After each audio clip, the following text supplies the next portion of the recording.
Greetings friends. Thanks for stopping by for a visit. If you enjoy the video, please subscribe. We got our permission slips on Monday, and we were all pretty excited. It's not often that we take a field trip before winter break. A few people in my class of 30 whispered amongst themselves. Some people asked our teacher, Mrs. Clearfield, where Mercy Farms was. None of us had ever heard of it. She explained that Mercy Farms is where the juice our school gets is made. She told us that we would be going to see the packaging plant, and at the time, that was enough to get us to settle down. My parents thought that it was a little short notice, getting a permission slip only a few days before the trip. But I didn't care. See, I got hurt during a hockey game and had nothing else to do. So while I wasn't excited to be going to a farm, I was excited to spend the day having at least a little fun. On the day of the field trip, Mrs. Clearfield informed us that we would all be assigned seating partners. I won't lie, I was irritated. I was hoping to sit with a teammate during the trip, but instead I got stuck with Grace Redacted, a football cheerleader who wouldn't give me the time of day if I offered her money. I always got the impression that she thought that she was too good for our small town. The look she gave me when we found out that we would be sitting together was hilarious. But any inkling of wanting to laugh was knocked out of me when I heard our teacher say that the ride was going to be nearly 9 hours. Once we got on the bus, Grace asked me if she could sit on the inside of the seat. I shrugged and let her. At least that way, I could talk to people around me. For a few hours, that was enough for me. But eventually the bus started to settle down, and I turned to watch the window with Grace. We were surrounded by a forest on all sides. As we drove, I swear that we passed maybe 20 different owls. But perhaps it was a trick that the trees were playing on me. Grace was fixated on the window, though. Does this seem weird to you? Grace eventually whispered to me as the forest opened up into a cornfield. Yeah, I said honestly as I heard someone speaking ahead of me. Are we almost there? Ben asked Mrs. Clearfield.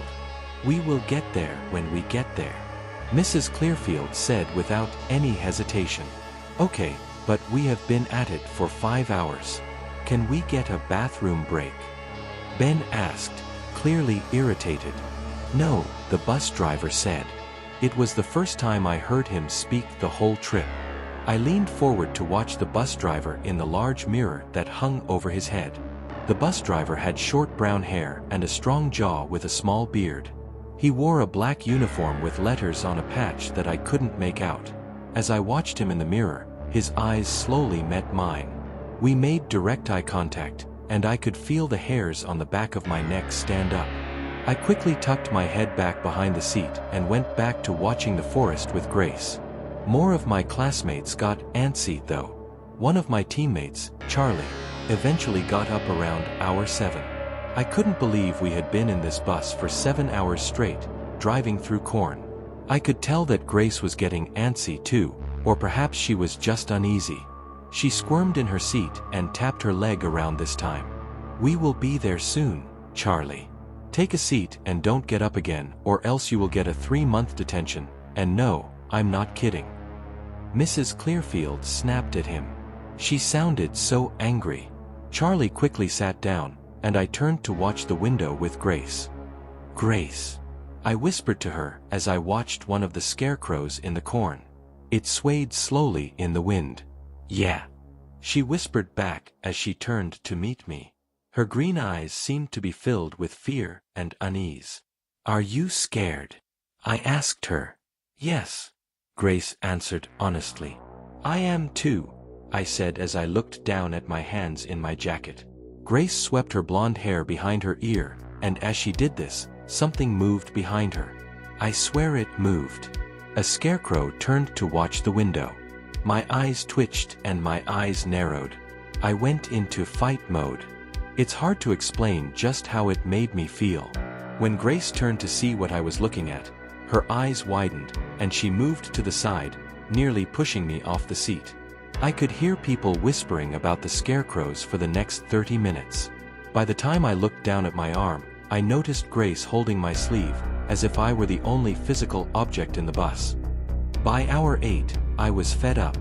Every question, comment, and concern directed at Mrs. Clearfield was met with an increasingly condescending attitude that left a bad taste in my mouth.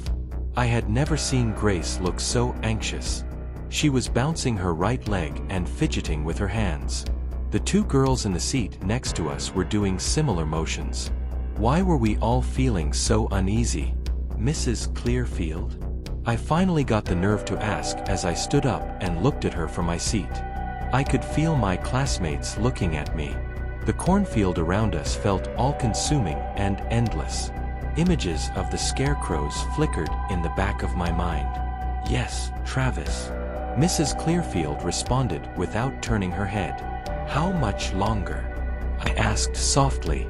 I was trying to keep my attitude hidden, trying to be as respectful as possible. 30 minutes. Mrs. Clearfield responded with a hum.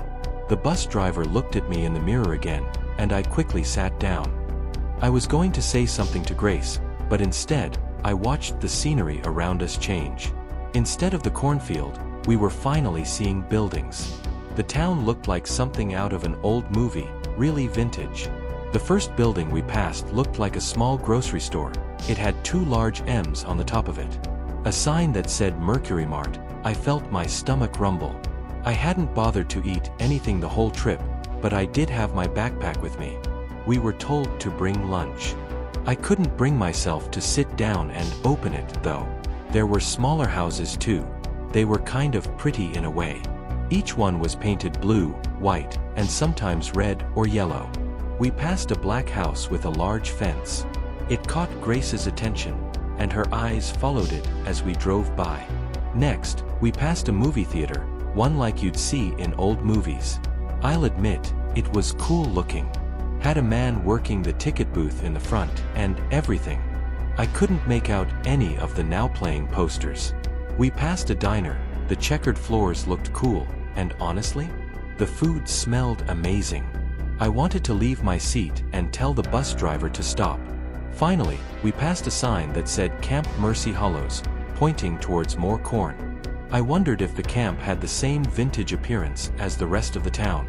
As we went further, we drove by an elementary school with various cartoon characters painted on the windows. The paint was faded and looked like it was melting. The way the paint slid down the window made me uneasy. That's when I noticed no other cars were passing us. There was no one on the sidewalk, though I could make out some people in the stores. As soon as we passed the middle school, I felt Grace grab my wrist again. Mercy Middle School, home of the Angels. The building looked mostly run down, and we could see some of the lights on inside, but I couldn't make out anyone inside. The parking lot was empty too. I could see what I assumed to be the high school in the distance. We didn't get close enough for me to see the details. Travis, Grace whispered, and I turned to give her my full attention. I know, I said quickly. I was feeling it too. Something was wrong with this place. I couldn't put my finger on it, but something was wrong. I watched Grace slide her phone out of her pocket and move her thumb quickly. She put the phone to her ear and frowned.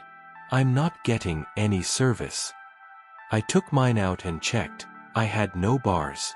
I tried to dial 911 anyway, but the line was completely unresponsive. I must have been looking at my phone for longer than I thought because Mrs. Clearfield broke me out of whatever trance I was in. We're here, she shouted. She sounded so excited, but my classmates sounded less than thrilled. As I stood up to get off the bus with Grace, I looked out the window one last time. Sitting before us was a large farmhouse that looked like it could be about 3 stories. A red stable sat a few feet away. As we exited the bus, I leaned over to Grace and whispered, "If anything seems off about this, we run. Right back down the road." She nodded but didn't speak. An older man came walking out of the farmhouse. He had slicked back gray hair and wore red overalls with a long-sleeved white shirt underneath. His boots were covered in mud and some other kind of substance that I couldn't make out.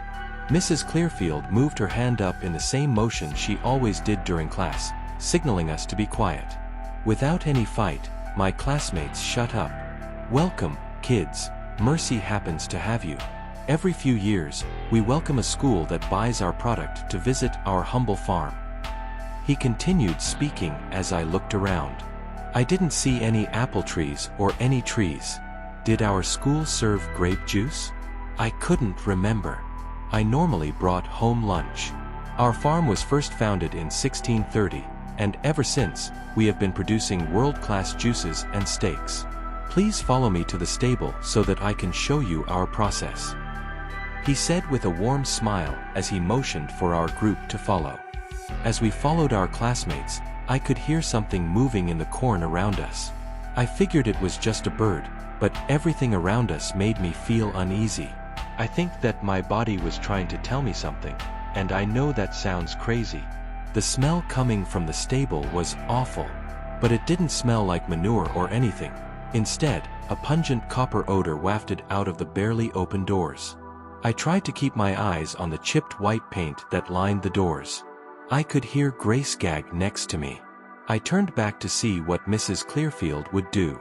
How was she reacting to all of this? Her expression was relatively normal as she ushered everyone into the dark building. If I were going to run now, she would be able to stop me. As soon as the last of my classmates went inside, the doors closed and the lights roared to life.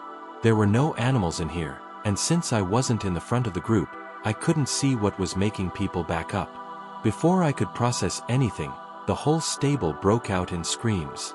I was nearly trampled. I took Grace by the arm as quickly as possible and pushed her to the side of the group. The screaming intensified as we moved. It was all-consuming. As soon as we hit the right wall of the building, I could see why.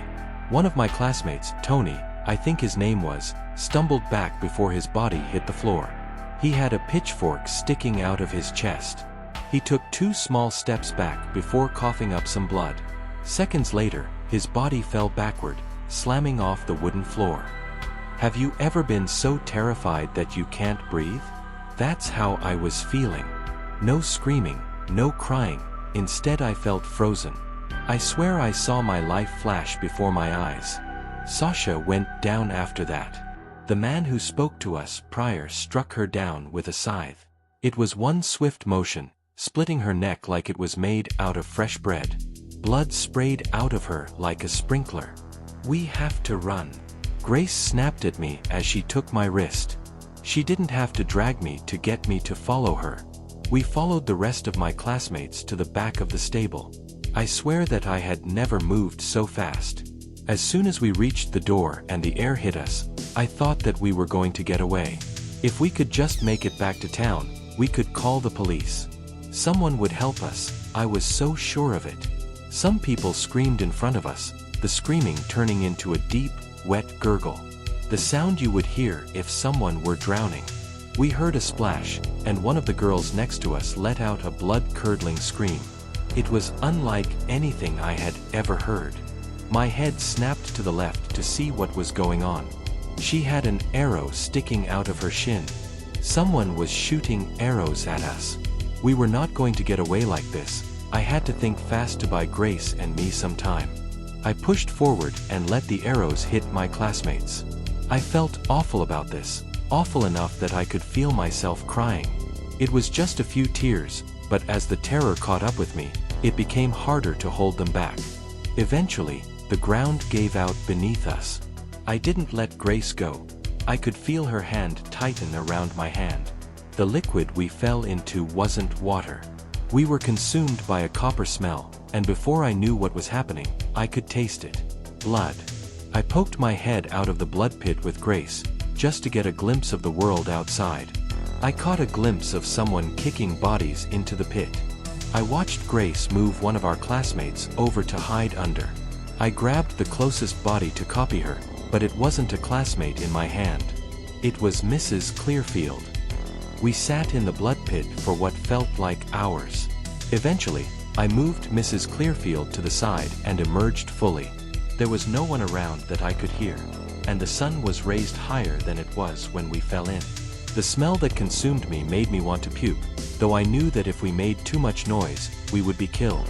I slowly reached out of the pit and dragged myself out. Again, I had to fight puking. so I turned my head to help Grace out of the pit. The image of my dead classmates will forever be burned into my mind. I could feel it again, tears barely pushing down my cheeks. The blood on my face felt like it was holding my tears in place.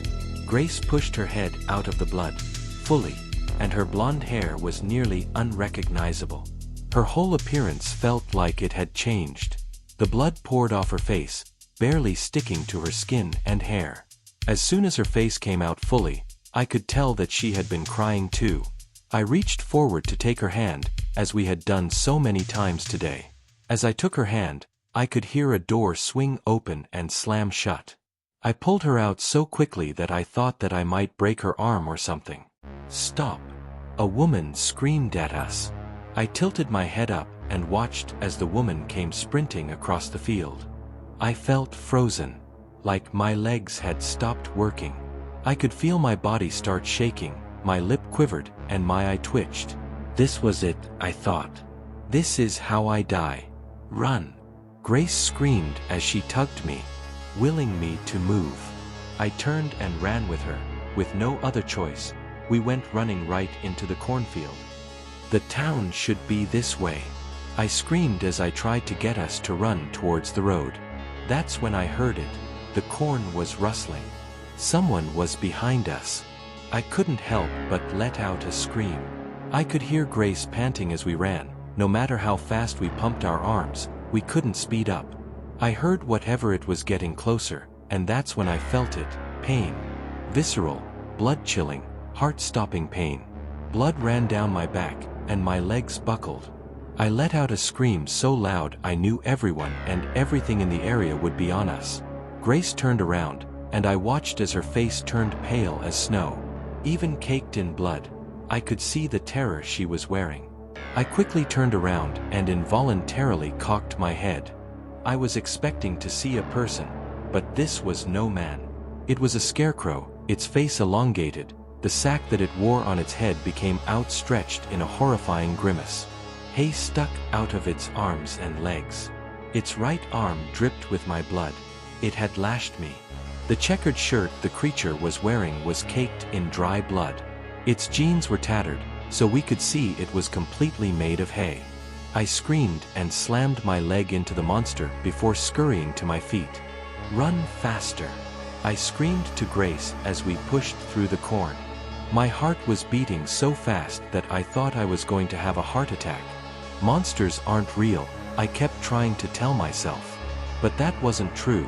They're real, and one is going to kill us. I turned my head back a little to see if it was gaining on us. The scarecrow ran with its legs going as high as possible. Its arms pumped with such power that I was surprised that there wasn't a human inside the suit.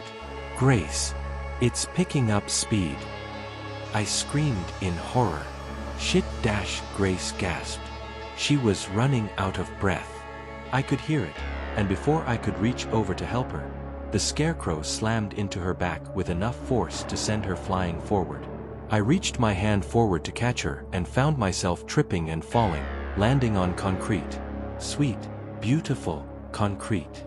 I pulled my scraped, bloody hands from the concrete and looked at Grace.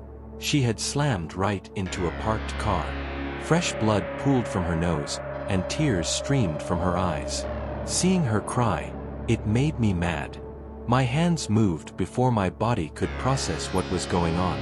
I turned quickly and saw the scarecrow looming from the edge of the corn. It's barely peeking out amongst the long stalks. Its expression slowly turned to that of a normal scarecrow. "Grace, come on, it's not following us." I gasped as I forced myself to my feet and took her by her arm. "Okay." Grace exhaled as she held her nose for a second. If I knew how to hotwire a car, I would've, but we had to run down the street. We were slower now though, and I was limping. My whole body trembled, shaken with terror unlike anything that I had ever felt. I listened to Grace sob for about 20 minutes before she gasped, and we continued down the street. Eventually, we found ourselves at the diner we had passed. I figured that we had cut through the corn faster than I thought. "Excuse me," I gasped as I limped over to the counter. People around us were staring at us, some in shock and some in disgust. "Ma'am?" I asked the red-headed woman in front of me. Her hair was done up tight, and she wore a blue shirt and white apron. Her makeup was very bright, and for whatever reason, she didn't seem bothered. "We need the police dash," I started to say as I felt a hand rest on my shoulder. "Come with me." An older man wearing a wide-brimmed hat and a sheriff's jacket said to me. I was so happy to see some police. "Sir, there has been a murder," Grace started to say as we sat in the booth. She groaned and coughed a little. When I sat down, pain shot through my back and into my legs. I couldn't help but whimper. My hands were still trembling. "I know. I was informed about an outside bus arriving in town a little too late. You might have noticed that there is no police force here, and well, that's because Mercy was once a pit stop town. No help is coming for your friends," he said seriously as he reached into his pocket. I watched tears slide down Grace's face. It felt like I couldn't breathe. "You can call for more police," I hissed, a little too loudly. Why didn't anyone around us see how serious this was? Everyone was acting so normal. "No, I can't. Listen to me carefully. Mercy is not a normal town, and while I would love to give you the details, there's no time for that," he said as he put $600 on the table. "That is for food, water, and a place to stay. When you get home, it is unlikely that anyone will remember you existed. Don't come back here." He rose from his seat. "I have another case. Sit on the bench out front and catch the bus," the man said as he exited the diner and walked towards his car. I finally let myself cry. My body was at its breaking point, and any bravado I had was gone. Fear overtook me, and I sat there for a minute sobbing, trying to catch my breath.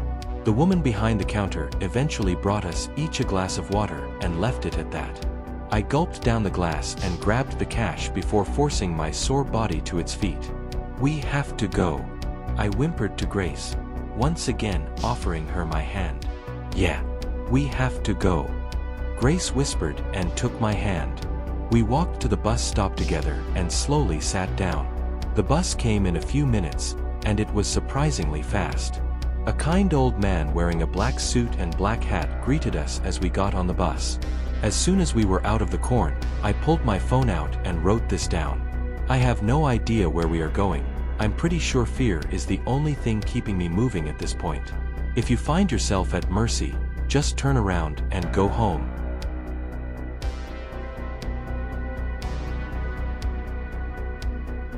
I know I should be grateful for a chill job at an ice rink, especially as we gear up for a scorching summer. I'm thinking about quitting, though. I'm too creeped out to go back there.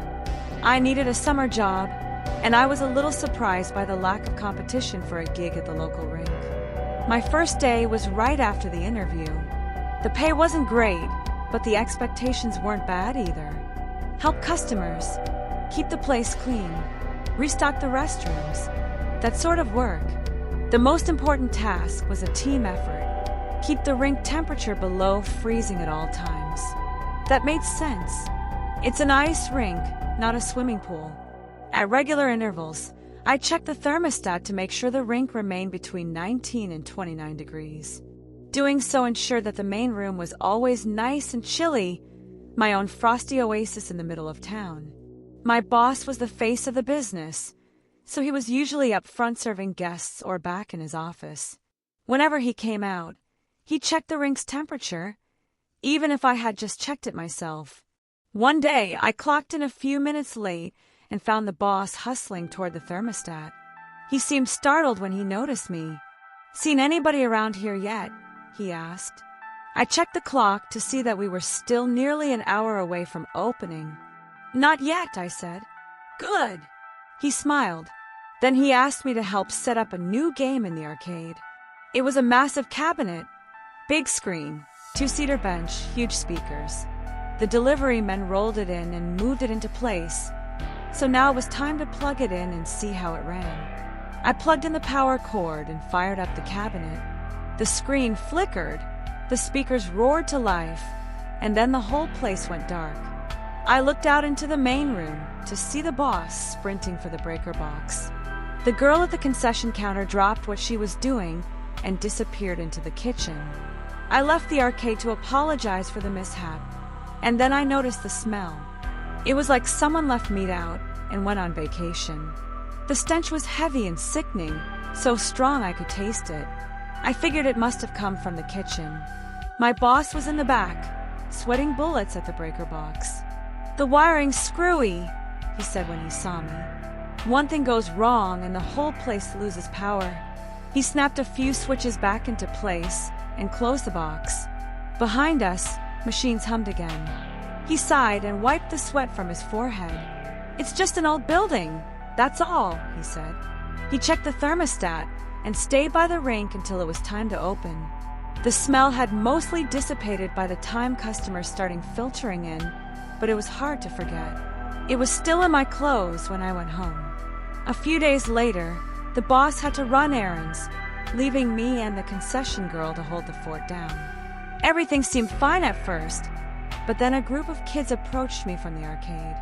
They said the new cabinet wasn't working right. The screen kept freezing, and they couldn't get their quarters back. My boss had briefly showed me how to troubleshoot these machines, so I did what I could to diagnose the problem. It took longer than I'd like to admit. I was hesitant to unplug the game and restart it, but I tried everything I could to get the game working again. If I had to refund a few quarters, I imagined the boss wouldn't mind. At some point, I realized I was sweating. I dressed warm for work since the main room stays in the mid-50s, but I suddenly felt too hot. I told the kids I'd be right back and tried not to look conspicuous as I made my way to the rink thermostat. 30 degrees, still below freezing. I returned to the arcade to realize that it was the air conditioner that was struggling. It was blazing hot outside, and our AC was fighting hard to keep the room cool. I finally got the game up and running, then ran by the concession counter for lunch. The late afternoon rush kicked in, and I was on my feet for hours. Without the boss up front, I was renting out skates, checking the restrooms, and doing my best to keep the new arcade game running. I didn't get a moment to catch my breath until closing time. I shut off the lights and flipped the front door sign from open to closed, then realized it had been hours since I checked the rink thermostat. I knew I had to take a look before I left for the night. 35 degrees. Not great, not terrible. I adjusted the target temperature and waited until the system started pumping more coolant beneath the ice. I headed back to the door, but stopped at the hallway to the restrooms. There was someone standing at the end of the hall. I was startled, but more than anything, I just wanted to go home. "We're closed," I said. "I have to lock up now." He didn't move. "Do you need to use the restroom first?" I thought maybe he wasn't feeling well. Concession food can be rough on some people's stomachs. He turned to face me. The hall was dark except for the exit light over my head, which cast a dim red glow over his face. His head hung low and he wore a vacant expression, like he was asleep on his feet. Then he lifted his head to look at me. I didn't say a word. The more I stared, the more the features of his face seemed to be out of place, like it was just a mask. His eyes looked cloudy in the red light, but I could tell that he was looking at me. Then an intense shiver came over me. It was an ice-cold chill that pierced to my core. It had to be fear, but I wrapped my arms close to warm up. Then he was gone. I looked behind me, then back down the hall. There was no one there. I didn't stick around to check the restrooms. I got out of there as soon as I could. The next day, I told my boss about the man in the hall. He listened quietly and took a while before speaking. "What did he look like?" he asked. I described the lifeless face and the dull eyes, feeling a hint of a chill just recalling it. And he was dressed a little outdated. I thought about it. The man wore a suit, but maybe the lapels were a little too big, the pants flared a bit wide. That wasn't what concerned me at the time, though. "Maybe so." My boss nodded. "Did the ice rink go above freezing yesterday?" "It did," I said, "but I fixed it before leaving last night." "We've got to keep an eye on it," he said. Then he left for his office. You'll see people like that around here. It'll be okay. Just keep an eye on the rink. I looked over to the concession counter. My coworker had been listening. She only met my eyes for a second, then she went about her work. We'd be opening soon, and the heat was sure to drive a crowd our way. It's a brutal summer, and when the temperatures rise so high, everybody blasts their AC. It puts a serious strain on the power grid. Yesterday, we tipped the meter too far. The power went out across downtown. My boss went out to fire up the generator, telling me to make sure nobody went near the ice. At first, customers sat in the dining area and waited to see if the power would return. I couldn't blame them. The air was still cool, and anything was better than going back out into the heat. As the day went on, though, the chill faded and there was no point in sticking around. Our customers left and it was just me and my coworker. Our boss clearly wasn't going to get generator up and running anytime soon, so I hoped that he would just let us go. My coworker went outside to ask. The air was starting to turn muggy, so I went to check the thermostat. It had a backup battery, so I could at least see the rink's temperature. 40 degrees. It was only going to climb from there. With my back to the ice, I felt something move just behind me. The stench of spoiled meat returned, thick in the humid air. My legs quivered, but I ran for the door. I was in a hurry, so I decided to cut through the ice rink. That was a stupid idea. I started slipping immediately and fell hard on my back. I looked up into a crowd of dead faces. There were dozens of them. Dead, bloody bodies, all standing on the ice. Their faces were frozen in horrified silent howls, while some looked as if they had been beaten or crushed. They all watched me with pale, cloudy eyes. I heard myself scream, and I scrambled for footing. I fell again and again, trying to crawl across the ice. Finally, I reached the other side and bolted to the exit. As I pushed through the doors, I could see that my coworker's car was gone. She had the right idea. I didn't stop to lock up. I took today off and called my boss to tell him what happened. He didn't question any of it. He seemed to know what was going on, so I asked for an explanation. "You know the gravel lot down the street?" he asked. "There used to be an office building there. It collapsed years ago, when I was just a kid. A lot of people died. I had never heard the whole story before. Apparently, there were so many casualties, the local morgue was overwhelmed. They had to store bodies at the ice rink to keep them cool. They were there on the ice for days until they could be moved or identified. Now I understand what I saw, but that doesn't make it any better. I don't want to go to work tomorrow."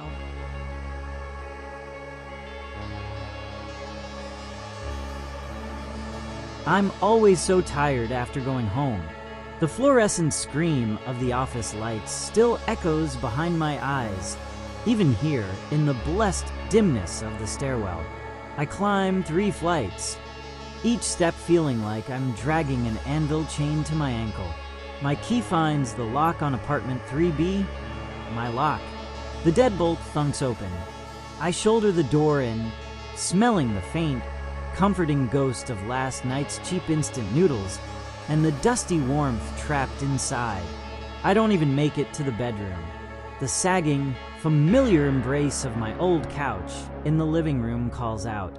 I sink into it, the springs groaning their familiar complaint beneath my weight. The fabric smells faintly of dust, and Mia's sleep drags me under. A few hours later, I jolt awake in terror as a hand grabs my shoulder and shakes me violently. "Hey!" H-E-Y, someone shouts. I jerk awake, gasping, disoriented. Silver moonlight cuts the room into sharp shapes and deep, pooling shadows. A man leans over me, his face gaunt with sweat in the gloom. His eyes are wide, wild marbles reflecting the weak light. "Get up!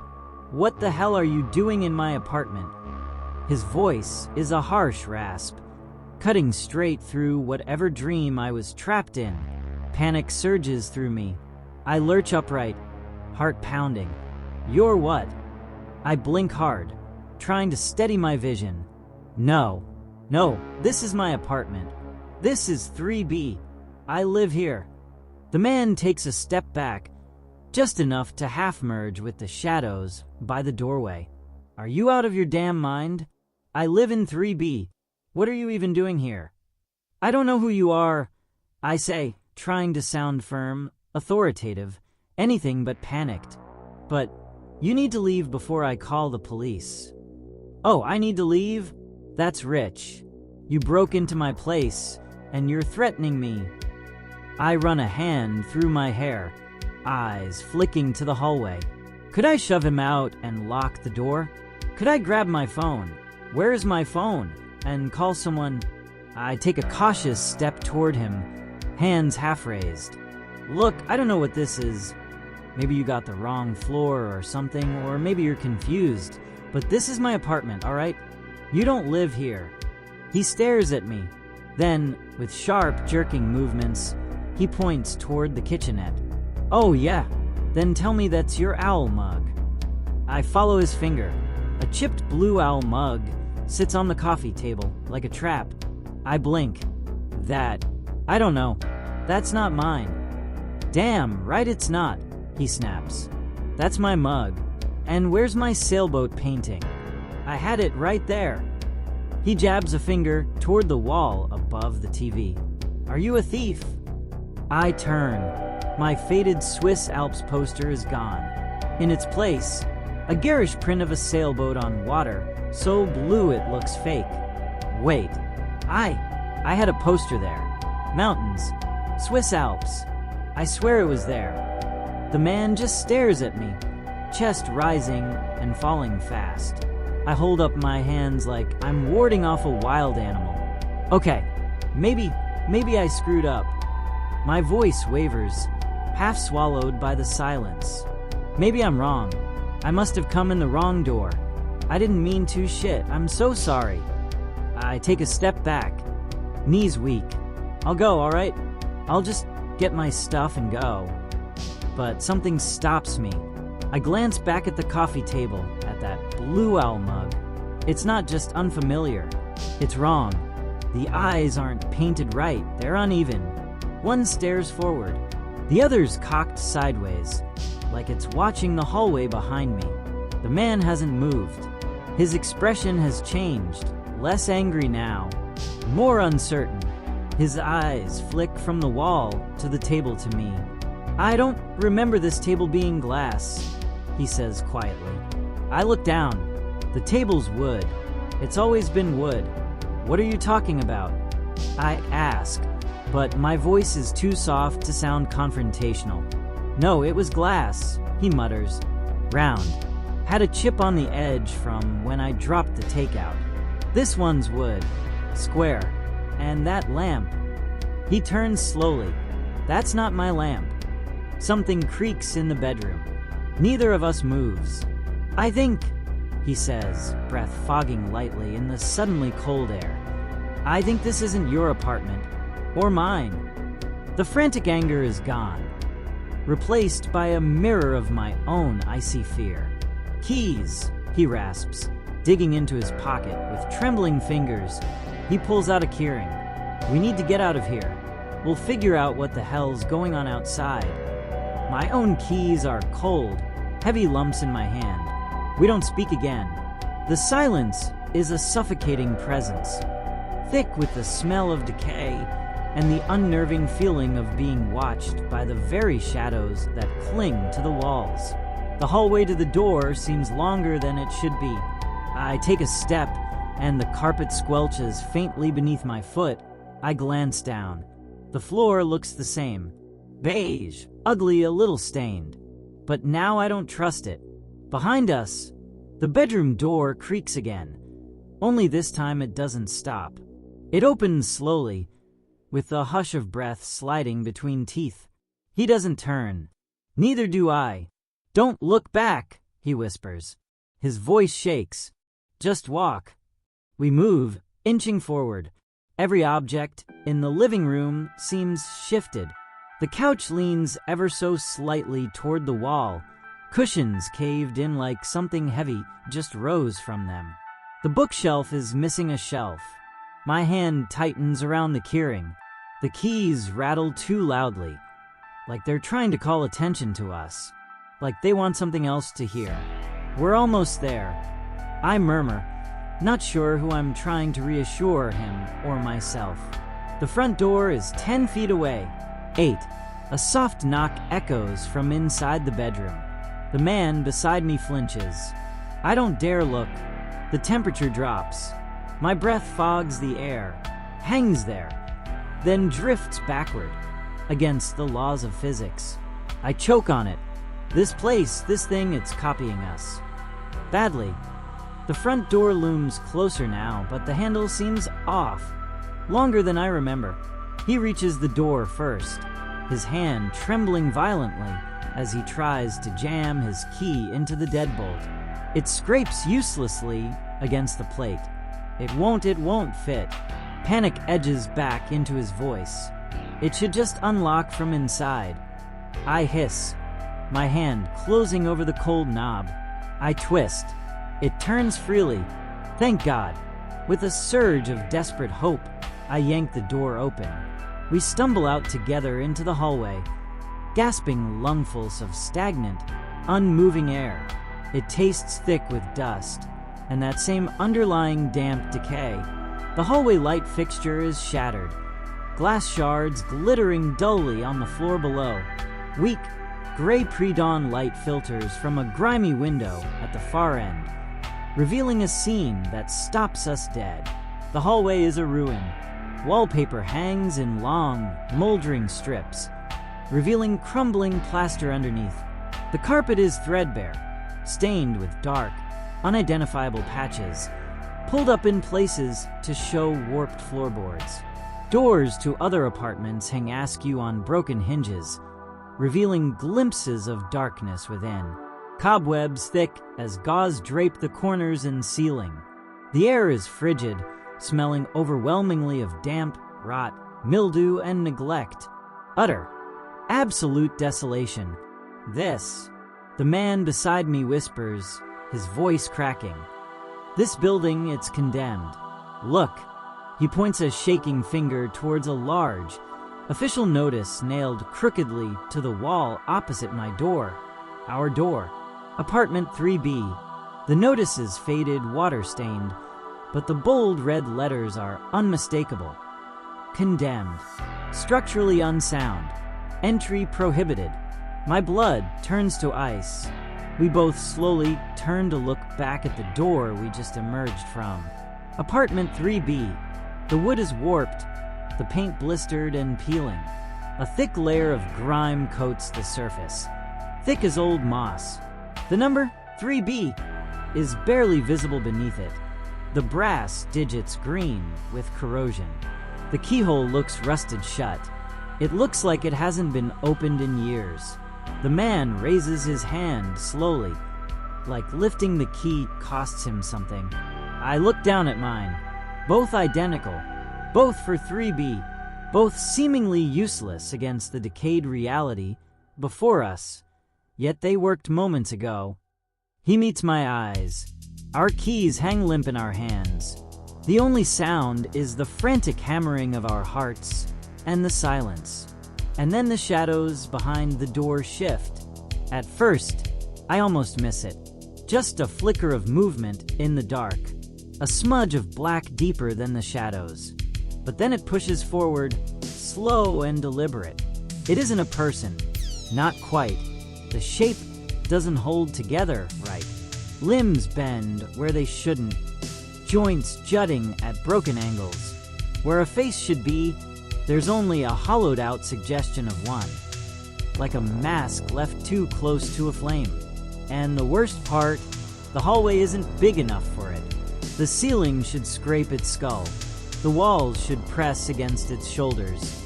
But it keeps coming anyway, folding itself into the space like it's bending the apartment around it. The shape tilts its head. My ribs clamp tight, breath trapped like a live thing in my throat.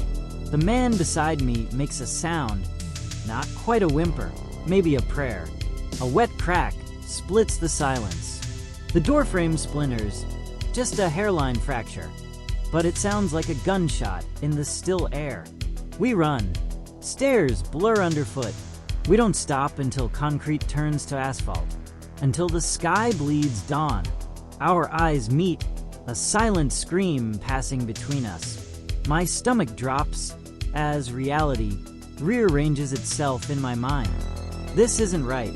The street signs are unfamiliar. The buildings wear strange colors. And that terrible, clawing realization. I don't live in an apartment. I own a house. A blue colonial with hydrangeas out front. A mailbox with mine and Olivia's names painted on the side. A garage where my daughter's bike leans against the wall. Cold sweat trickles down my back. How did we get inside that place? Who let us in? But the most chilling question lingers between us, unspoken. What in God's name did we just escape from?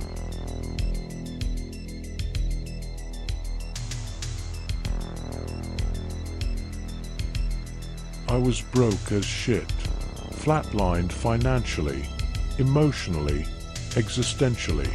Whether by poor choices in my youth or plain old shit luck, life spat me out straight from high school and onto the streets.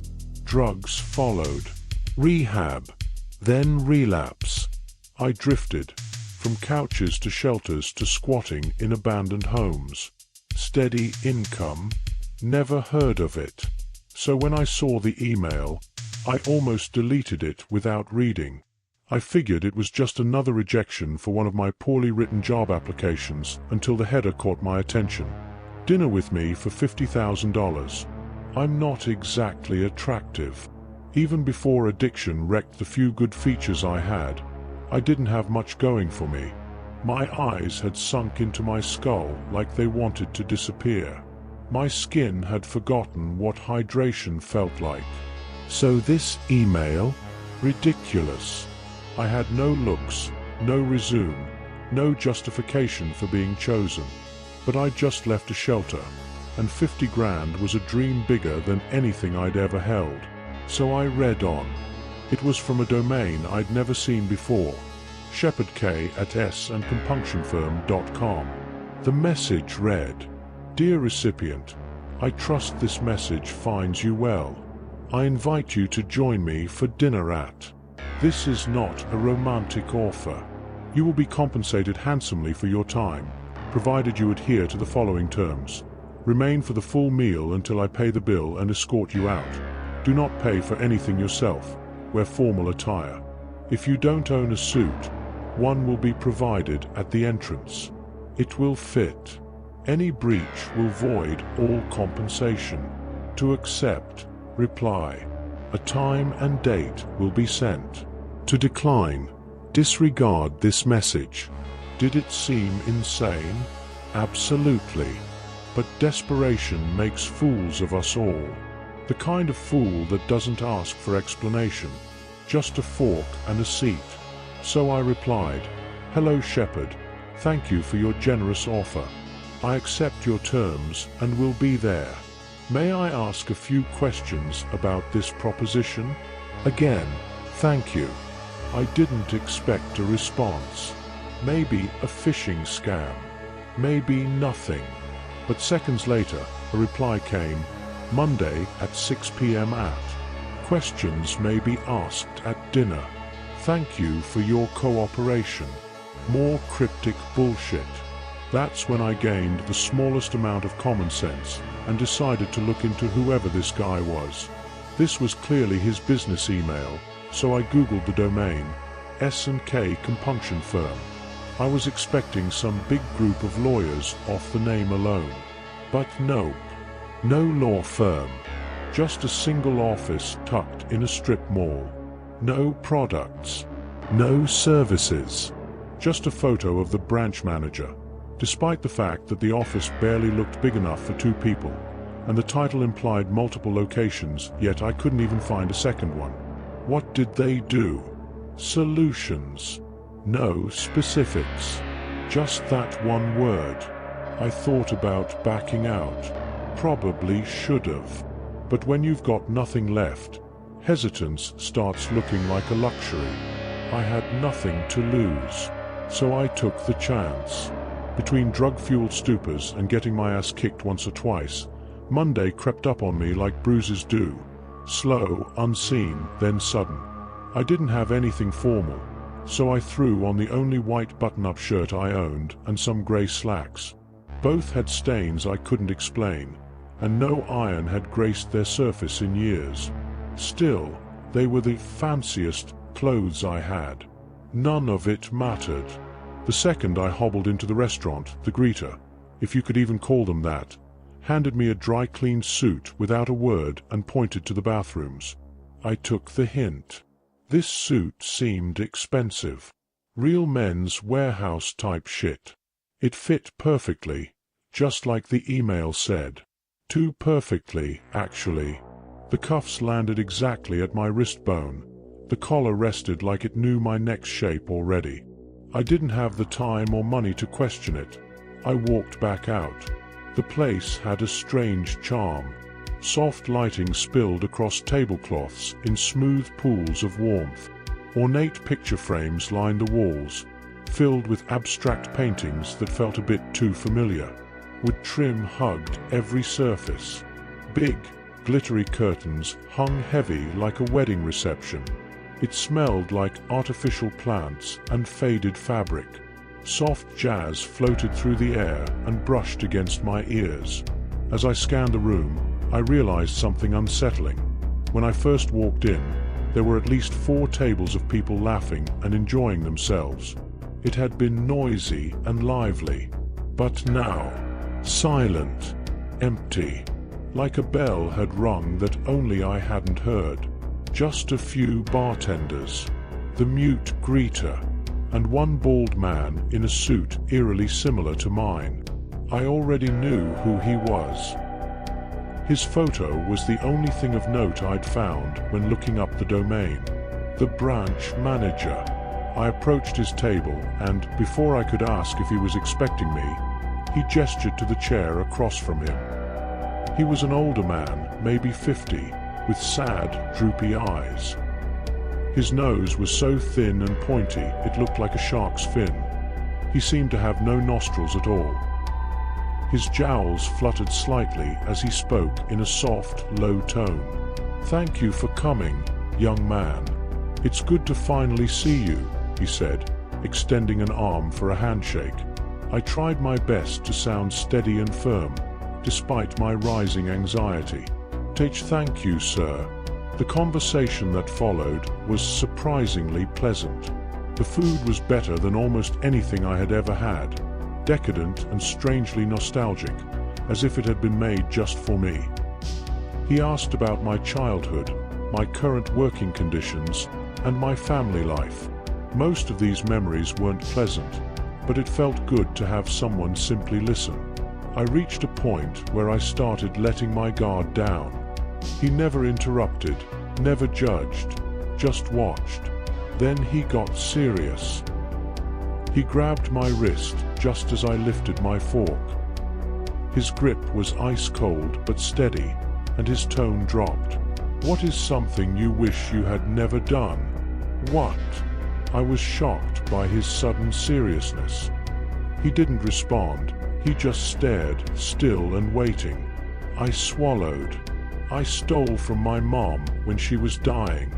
I was supposed to take care of her and protect her, but I spent her money on the stuff she told me to quit." A waitress appeared silently, depositing a small porcelain bowl before me.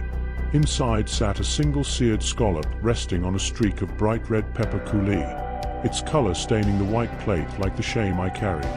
The scallop's tender flesh gave way to a flash of heat, a reminder that some wounds never fully heal. A whisper of lemon zest lifted the flavors.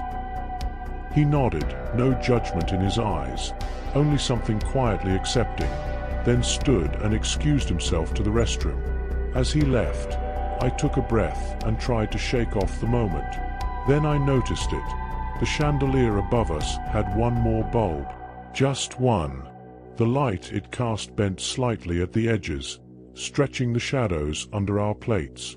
I blinked, rubbed my eyes. Back to normal. Mostly. The jazz had slowed by a fraction. Notes now lingered a second longer than they should. He returned, looking subtly altered. His right side appeared younger and tighter. The left side remained unchanged. A crease near his mouth had vanished, and his smile felt less weighted. He asked again, gently, "What's the kindest thing you've ever done?" I told him about a homeless kid I had let sleep in my car on a freezing night. I didn't know his name and didn't want anything from him. I just locked the doors and stayed up until morning in case someone tried anything. While his gaze lingered, another course arrived. A hollowed apple cradled a warm butternut squash soup, its sweetness tempered by sage oil. The apple's crisp rim framed the velvety broth, echoing the way I had sheltered that boy from the cold. Each spoonful felt like a soft promise of safety in a world so devoid of it. This time, as he listened, something in his face responded. His left eye seemed brighter, and the left side softened. He looked younger somehow. Maybe the light was playing tricks, or maybe the room had grown darker. He asked another question. "What's the worst lie you've ever told?" I hesitated. I had promised myself I would never recall this memory, yet I felt compelled to tell the old man. When someone close to me overdosed, I could have saved them. I saw them but was frozen in fear, thinking I could be just like them. When the police came, I told them he was already dead when I got there. He nodded again, still no judgment, just listening. I'm not sure how, but as I spoke, a new course appeared. A translucent steamed dumpling sat alone, its skin almost too delicate to touch. The moment I pierced it, a smoky chili broth gushed out, scorching my tongue with the sting of my lies. The gentle wrapper dissolved into nothing, leaving only the burn of a secret I thought I'd buried permanently. Then he stood and walked away, slower this time. His chair creaked slightly as he rose, and the floor beneath it curved outward in a way that made no physical sense. As I waited, I saw the wallpaper behind the bar begin to bubble faintly, like heat was pressing against it from inside. The curtains seemed heavier. The picture frames on the wall had begun to tilt, each at a different angle. Not much, but enough to notice. Enough to make you wonder. The waitstaff didn't change plates. The glasses refilled themselves. And I started noticing something impossible. Everyone in the room had his face. Not exactly, but similar. Like a family of clones degraded with each repetition. The bartender blinked with one bulging eye, and the hostess's smile sagged like melting wax. When he came back, the distortion had grown wider. His jaw was uneven, one side shriveled, the other taut as barbed wire. The contrast on his face was more than physical now. It radiated something deeper, like halves of a personality that couldn't agree. He sat, eyes scanning me as if measuring the weight behind my silence. I wasn't sure if he was evaluating my soul or just admiring the way panic settled into the corners of my posture. His voice arrived softly, almost reverent. "What memory do you miss the most?" It took me a moment, not because I didn't know, but because I was afraid to admit how fragile the truth had become. "I used to swim in Lake Michigan every summer," I said slowly, "with friends. We'd throw ourselves off docks and scream about sea monsters and cold sandwiches. It was stupid, but I felt safe, like I didn't owe anything to anyone." Shepard's good eye glistened. A tear formed and trailed down the brighter side of his face. It lingered at his chin and disappeared into the folds. The darker side remained unflinching, its socket almost hollow now. I stared at him, unsure whether to thank him or run. He didn't speak. He just stood, his movements slower this time, calculated, weighty. The chair creaked like it hated being left alone. This bathroom break felt longer. The silence thickened, and the music was barely audible. The overhead lights dimmed again, and this time they pulsed faintly. One of the picture frames fell sideways. The bartender wiped the same spot over and over, face devoid of emotion, eye bulging slightly. The wallpaper near the entrance was peeling, tiny tendrils reaching outward like roots. A fly circled the wine glass beside my plate, but never landed, looping endlessly. I felt my chest tighten. Shepard returned. This time he didn't sit. He loomed. His face was wrong. The symmetry had given up. One eye bulged fully, twitching in quick spasms. The other was practically sunken. His mouth hung slightly open, but no breath escaped. He said nothing for several seconds, just watched me. Then finally, "Would you like dessert?" I stood, almost instinctively. "I think I need the bathroom," I said. He nodded slowly. "Take your time." The restroom was too quiet, the mirror too clear. I leaned forward, expecting to see my own ruin reflected. But instead, behind me in the mirror, Shepard waited. Not in the room, but in the reflection. His body was stretched, taller than before, suit shimmering like the surface of a pond. He smiled, both eyes twitching violently. I didn't scream or move. I just stepped back out, numb. The dining room was nearly gone. The walls had peeled upward toward the ceiling. Tables melted into spiraled masses of dark wood and cloth. The floor rippled like liquid stone. The curtains had vanished entirely, leaving a strange static haze where windows had once been. Shepard stood at the center, calm. "You've done well, young man," he said. "Repentance is never easy. The hardest part is accepting that you are no longer part of the world you knew." My knees threatened to give out. I wanted to argue, to scream, to run, but nothing in my body responded the way it used to. Everything had slowed except him. "What do you mean?" I managed to ask. He smiled gently, like a father comforting a child who had just asked the final, fated question. "This meal," he said, "is not payment. It's passage." "No," I whispered. "I walked here. I remember the shelter, the email." "You remember the drug," he said, cutting gently across my denial. "And the stall in the diner. You remember how cold the tile was. You remember how long it took for someone to find you." I shook my head as if it might rattle the truth loose, but it didn't help. My legs wouldn't move. "All we offer," he continued, "is a moment, one last conversation, one last taste, one last confession." The last of the room flaked away like ash in the wind. The table in front of us dissolved into nothing. Steam hissed upward from cracks in the floor that hadn't been there seconds before. Shepard extended his hand again. The suit he wore shimmered strangely, colors shifting like moonlight on ocean currents. Patterns swirled across the threads. Faces, maybe, or shadows. I couldn't be sure. "You did well," he said quietly. "You were honest. That's all we ask." I felt tears on my cheek, though I didn't know how they got there. "What happens now?" Shepard looked over his shoulder. Behind him, the restaurant was finally gone. In its place, a hallway of shifting doors, some open, some pulsing with warm light, others dimmed and sealed. "Now," he said, "you choose."